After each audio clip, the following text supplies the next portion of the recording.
പോകുന്നത് പാൽക്കപ്പ ഉണ്ടാക്കുന്നതാണ്. പാൽക്കപ്പയ്ക്ക് ആദ്യം വേണ്ടത് എന്താണ്? കപ്പയാണ്. ഇവിടെ കപ്പ ഇവിടെ ഉള്ളത് കുറച്ചേറെ ക്വാണ്ടിറ്റിയാണ്. ഇത് 2 കിലോയോളം ഉണ്ട്. ഒരു 2 കിലോ അടുപ്പിച്ചു കൊടുക്കും. 2 കിലോ ഒന്ന് കൂട്ടിക്കോളൂ. പിന്നെ അതിൻ്റെ കൂടെ വേണ്ടത് തേങ്ങാപ്പാൽ.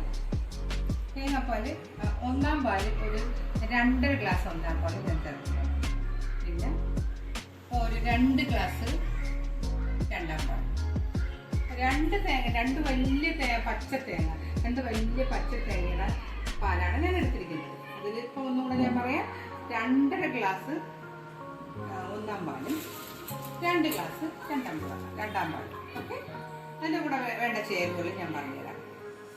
ആദ്യം കപ്പ വേവിച്ചതിന് ശേഷം ഒരു വെള്ളം കളഞ്ഞതിന് ശേഷം നമ്മൾ അതിന് കുഞ്ഞുള്ളി, ഒരു 20 കുഞ്ഞുള്ളിയുണ്ട്. കുഞ്ഞുള്ളിയാണ് ഇതിൻ്റെ ടേസ്റ്റ്.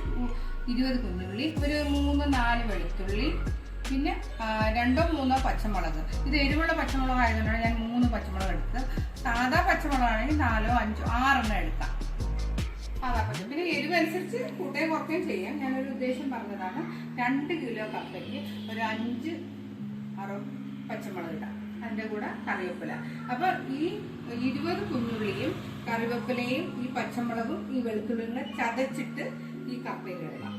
ഞാൻ ഇടുമ്പോൾ ഞാൻ കാണിച്ചു തരാം. എന്നാലും ഒന്നുകൂടി പറഞ്ഞാൽ. പിന്നെ കടുക് താളിക്കാനായിട്ട് ഒരു 15 കുഞ്ഞുള്ളി, പിന്നെ പച്ചമുളക് വേണമല്ലോ, പിന്നെ കറിവേപ്പില, കടുക്, എണ്ണ. ഇത്രയാണ് നമുക്ക് വേണ്ടത്. അപ്പോൾ നമുക്ക് കുക്കിങ്ങിലേക്ക് പോവാം. ഓക്കെ, വായോ. വേവിക്കാം. അപ്പോൾ നമുക്ക് കുക്കറിലാണ് ഞാൻ വേവിക്കുന്നത്. കുക്കറിലോട്ട് ഇടുകയാണ്.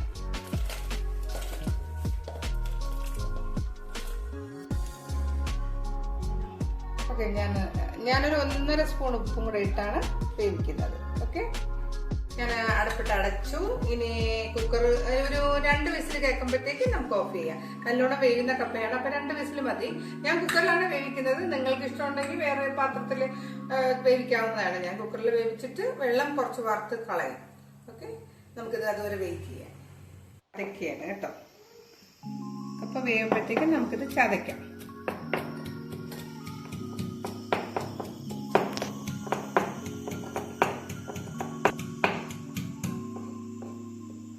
അതിൻ്റെ കൂടെ കറിവേപ്പില ഇട്ടു, 2 മുളകിട്ടു,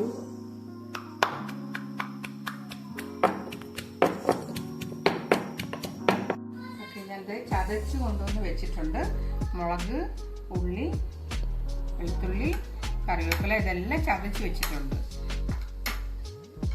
അപ്പം ഞാൻ വേവിച്ച് വെച്ചിട്ടുണ്ട്. ഇത് വേവിച്ച് ഊറ്റി വെച്ചതാണ്.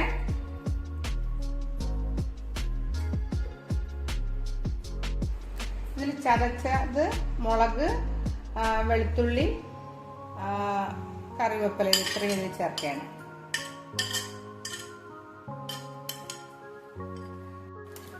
മറ്റേത് ഇതിൽ കുറച്ച് പച്ച വെളിച്ചെണ്ണ, കുറച്ച് ഒരു ശർക്കര 1 സ്പൂൺ. ഇത് നന്നായിട്ടൊന്ന് ഇളക്കി ഒന്ന് ചൂടാക്കണം. ഒന്ന് ചൂടാക്കിയതിന് ശേഷം രണ്ടാം പാൽ ഒഴിക്കുകയാണ്.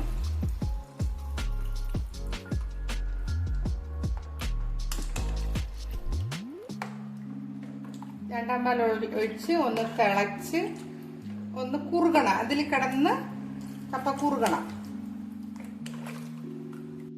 ഇപ്പുറത്തെ ഇതിൽ നമുക്ക് കടു താളിക്കാൻ വയ്ക്കാം. എണ്ണ ചൂടായി കടുക് ചെയ്യണം. നിങ്ങൾ കുഞ്ഞുള്ളി ഇടണം.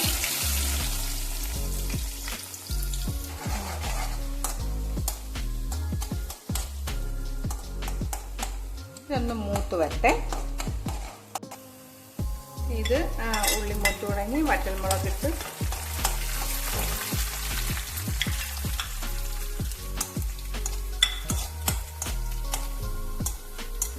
അത് മൂത്ത് ഇനി കറിവേപ്പില ഇടാം. നമ്മളെ സ്വന്തം കറിവേപ്പില.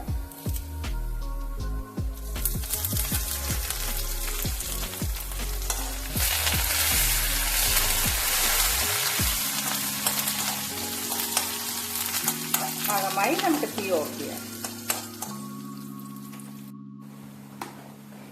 ഇതിൽ തേങ്ങാപ്പാൽ 2-ാം പാൽ ഒഴിച്ചിട്ട് കുറച്ചും കൂടെ വെന്ത് കുറുകണം. കുറുകി ആ കപ്പയിൽ തേങ്ങാപ്പാൽ നന്നായിട്ട് പിടിക്കും.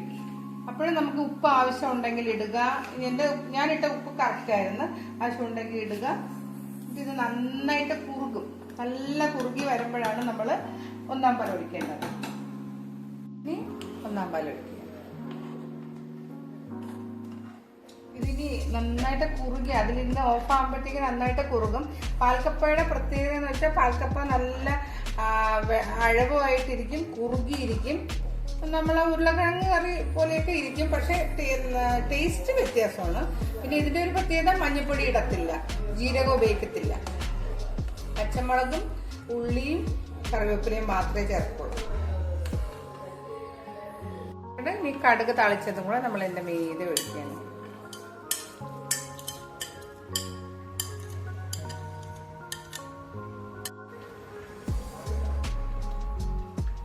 ചിലർക്ക് ഈ കപ്പ ഇങ്ങനെ ഇരിക്കുന്ന ഇഷ്ടമായിരിക്കില്ല. എങ്കിൽ അങ്ങനെയാണെങ്കിൽ ഒരു കാര്യം ചെയ്യാം, പാലിന് ഇത്രയും വെള്ളം ഒഴിക്കണ്ട. പാല് പോലെ വളരെ വെള്ളം കുറച്ച് 1-ാം പാൽ ഒഴിച്ചാൽ മതി. അപ്പൊ ഇത്രയും കുറച്ചുകൂടെ കട്ടിയായിട്ടിരിക്കും. എനിക്കിങ്ങനെ വെക്കുന്നതാണ് ഇഷ്ടം, അതുകൊണ്ടാണ് ഞാൻ ഇങ്ങനെ വെച്ചത്. അപ്പൊ നമ്മുടെ കപ്പ റെഡി ആയിട്ടുണ്ട്. നമുക്കിനി സെർവ് ചെയ്യുന്ന പ്ലേറ്റിലേക്ക് മാറ്റാം.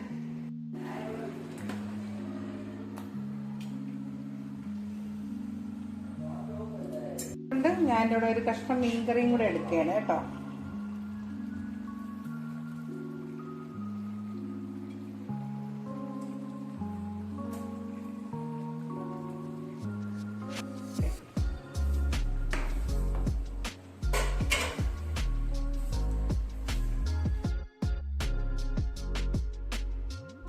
അപ്പൊ ഞാനിത് പാൽക്കപ്പയും മീൻകറിയും റെഡി ആയിട്ടുണ്ട്. മീൻകറി ഞാൻ നേരത്തെ ഉണ്ടാക്കി വെച്ചതാണ്.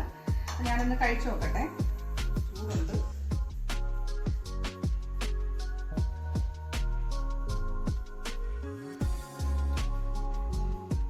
ഞാൻ വിചാരിച്ച പോലെ തന്നെ ഞാൻ ഉണ്ടാക്കിയതുപോലെ തന്നെയാണ് ഉണ്ടാക്കിയത്. പക്ഷെ ഞാനൊന്നും കൂടെ പറയാം, ഇത്രയും വെള്ളം പോലെ അല്ലെങ്കിൽ ഇത്രയും കുറുകി ഇത്രയും അഴവായിട്ട് വേണ്ട എങ്കിൽ കുറച്ചും കൂടെ പാല് കുറച്ച് ചേർത്താൽ മാത്രം മതി. അല്ലാതെ അവരവരുടെ ഇഷ്ടം പോലെ ചെയ്യാം. ചിലർക്ക് അത്രയും വെള്ളം പോലെ ഉള്ളത് ഇഷ്ടമല്ല. പക്ഷെ നല്ല കുറുകിയിരിക്കുകയാണ്. അതേപോലെ തന്നെ ഒന്നുകൂടി ഞാൻ പറഞ്ഞോട്ടെ, എൻ്റെ ഇത് സബ്സ്ക്രൈബ് ചെയ്യണം, ലൈക്ക് ചെയ്യണം, കമൻറ്റ് ചെയ്യണം. എന്ത് കമൻറ്റ് ഉണ്ടെങ്കിലും എനിക്ക് അയക്കണം. ഞാൻ അതേപോലെ നിങ്ങൾ ചിലപ്പോൾ വെച്ചിട്ടുണ്ടാവാം. ചിലപ്പോൾ നിങ്ങൾ വെച്ചിട്ടുണ്ടെങ്കിൽ എങ്ങനെയാണ് വെക്കുന്നതെന്ന് അത് പറയുക. ഇനി അടുത്ത വീഡിയോയിൽ കാണുന്നത് വരെ നമസ്കാരം, ബൈ.